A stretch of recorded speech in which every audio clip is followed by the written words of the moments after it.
This is Preston Odenbrett. Hi guys, this is Preston Odenbrett again. This is day 11 of the 90-day challenge. So I almost forgot about it tonight. Anyways, I had an interesting idea. I just was listening to a webinar and talking about how businesses should have blogging and blogging as a main source of just keeping track of what you're doing, letting customers know what you're doing, showing them the value in what you're doing by highlighting customers or whatever. It was just packed full of great information. If you want to know where that was, let me know and I can give that to you. And it was her first show, so it was pretty amazing what people they had on there and the ideas that came through it, at least for me. Anyways, one idea that just popped in my head kind of in that discussion was if you go, and this is a simple thing to do, type in my name in Google, go to Preston Odenbrett as the search, you'll find me all over the place. But the number one search that's found, which is good, is LinkedIn. And I like that because that's the first place I really want people to go, and then the second place is Google+, which of course shows the second one on my name. I'm hoping it does the same for you. Maybe it does it for me because that's where I spend most of my time. So it'll be interesting to see what comes up for you. But don't be afraid of my name and learn even because I do a lot of commenting and things like that. But what I wanted to do today, and might be a little bit longer, is on LinkedIn at least I got accepted to do a post on their platform, which is pretty interesting in itself. And I wrote one that actually did very well compared to my other two that I did before. And what I wanted to do is just read it. I know you can kind of follow along with me or read it separately, but I wanted to try something different because I might repurpose this because it's done so well, at least in my eyes. So it'll be short, but I think if you're in business and you understand about why you're in business and what you're doing in business, this might resonate, especially if you like fishing. The article, and I kind of named it wrong, I didn't want to name it that way, but it's Why is Marketing Like Fishing? I would have named it differently, but I didn't take the time to do that. Being that June is the month of the bass opener in my home state of Minnesota, I figured this article would be a great catch. I love fishing. It's relaxing, fun, and always a challenge. I don't fish in tournaments because I don't know how to catch game fish in a consistent way. For me, entering fishing tournaments would be a waste of time and money.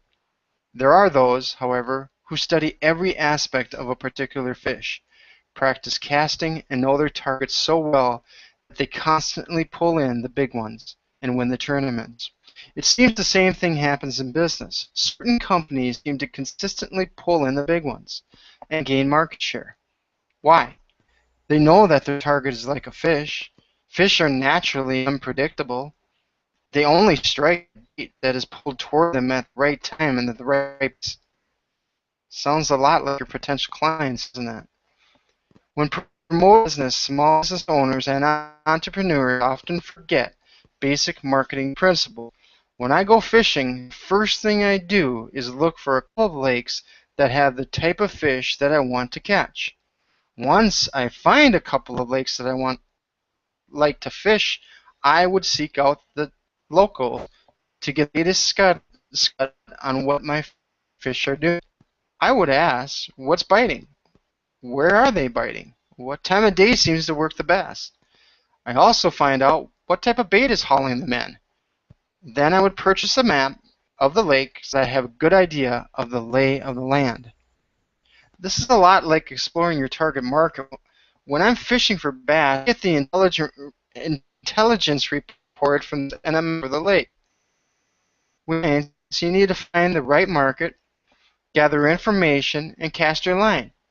Remember, you can't just cast it in any old place and hope that your fish will see the lure. Make sure you're casting into the correct places to find your customers. Know where your market hangs out so that they see your message. Bass hide under logs, lily pads, etc. If I want to catch a bass, I throw my lure where the bass are located. Apply the same concept to your target market. Cast in the correct location. You will save yourself time and money and avoid necessary snags that many marketing campaigns run into. When you market, you need to know what type of customer you're looking for, what will attract them to your business.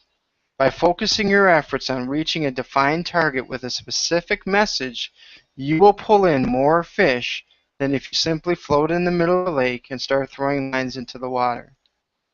If you know your target market, you'll be able to create a strategy for pulling some of them into your boat. Defining your target market is just one of these strategies. Success in fishing is learned, but with a plan and some perseverance, you can catch the big ones too. It's the same with your clients. You have the ability to pull them in.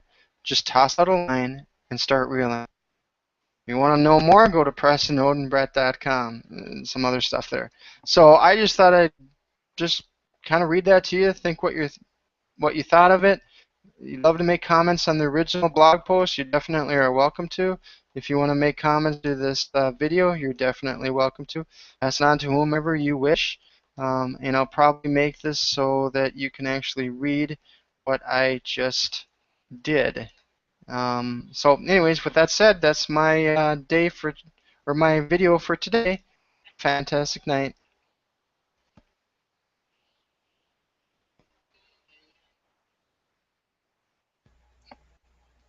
And of course, I cannot find the button to end.